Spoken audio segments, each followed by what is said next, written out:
రాబోయే రోజుల్లో నేను ఒకటే చెప్తా ఉన్నా, ప్రతి నియోజకవర్గం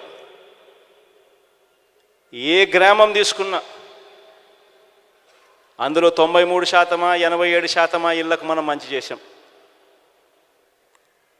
93, 87 అయితే నగరాలు సిటీలు అయితే 80 ఎక్కడ చూసినా ఈ స్థాయిలో మంచి జరిగింది.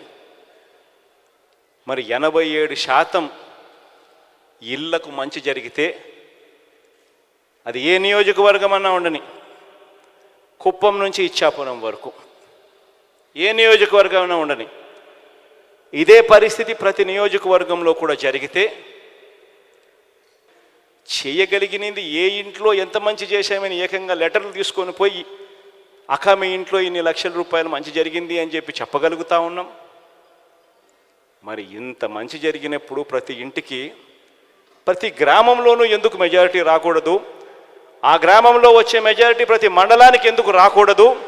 ఆ మండలంలో వచ్చే మెజారిటీ ప్రతి నియోజకవర్గానికి ఎందుకు రాకూడదు అని అడుగుతా ఉన్నా.